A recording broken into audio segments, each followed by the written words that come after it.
పాపం ఆ తల్లి సునీతమ్మ గారికి కుటుంబం తప్ప తెలియకపోతే బయటికి తెచ్చి మైక్ పెట్టి ఏడిపిస్తూ ఉన్నారు. మైక్ పెట్టి మీరు చూస్తూ ఉన్నారు. ఎవరైనా ఆడలను తీసుకొచ్చి మైక్ పెట్టి ఏడిపించి ఓట్లు అడిగితే వాళ్ళకి ఏమైనా బుద్ధి ఉందా అని అడుగుతా ఉన్నాం. ఇవాళ సానుభూతి పేరు మీద చనిపోయిన వాళ్ళ పేరు మీద ఓట్లు అడుగుతా ఉన్నారు. ఇవాళ మళ్ళీ ఆ సునీతమ్మను తీసుకొచ్చి ఏడిపిస్తుంది. బలవంతంగా ఓట్ల కొరకు మీరు ఏడవాలి అని ఏడిపిస్తుంది. ఇది గమనించాలి. సానుభూతి పేరు మీద ఆడుతున్నటువంటి ఏడుపును ఒక్కసారి గమనించమని చెప్పి సందర్భంగా కోరుతా ఉన్నా. నిన్న పొన్నం ప్రభాకర్ గారు పత్రికా సమావేశంలో వారు అన్న మాటలు అయితే ఆశ్చర్యంగా ఉన్నది. నిజంగా ఇలాంటి మంత్రి కూడా ఉన్నాడా కాంగ్రెస్ క్యాబినెట్లోనే డౌట్ వస్తూ ఉన్నది. మరి ఏమన్నారు, ఇట్లా డ్రామాలు చేయడం అందరికీ వచ్చు, ఇది సినిమా కాదు, సీరియల్ కాదు, ఈ కన్నీళ్లు పెట్టుకోవడం దానివల్ల సానుభూతి రాదు, సానుభూతి కోసం కన్నీళ్లు పెట్టుకోరు ప్రభాకర్ గారు, మీరు కొంచెం అర్థం చేసుకోవాలి. ఒక దశాబ్దాల తరబడి కుటుంబాలతో, లక్షలాది కుటుంబాలతో మాగంటి గోపీనాథ్ గారి కుటుంబానికి అనుబంధం ఉంది. అలాంటప్పుడు ఆ అనుబంధం ఉన్న కార్యకర్తలను మాగంటి గోపీనాథ్ గారిని చూసి వాళ్ళు ఏడుస్తూ ఉంటే వాళ్ళను చూసి మాగంటి గోపీనాథ్ గారి సతీమణి సునీత గారు కన్నీళ్లు పెట్టుకున్నారు. ఇది మానవ సహజం.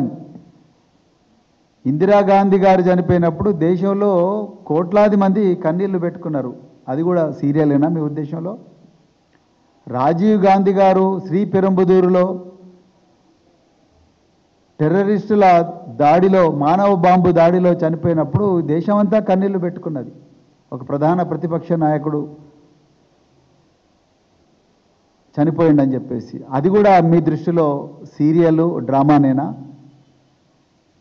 ఆంధ్రప్రదేశ్కు ముఖ్యమంత్రిగా పనిచేసిన వైఎస్ రాజశేఖర్ రెడ్డి గారు హెలికాప్టర్ ప్రమాదంలో చనిపోతే చాలామంది కూడా మరి ఏడ్చారు, కొంతమంది షాక్ కూడా గురై చనిపోవడం జరిగింది.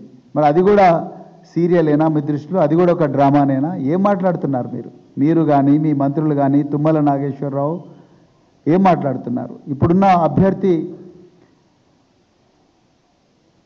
మాగంటి గోపీనాథ్ గారి మరణాన్ని దైవ నిర్ణయం అంటున్నారు.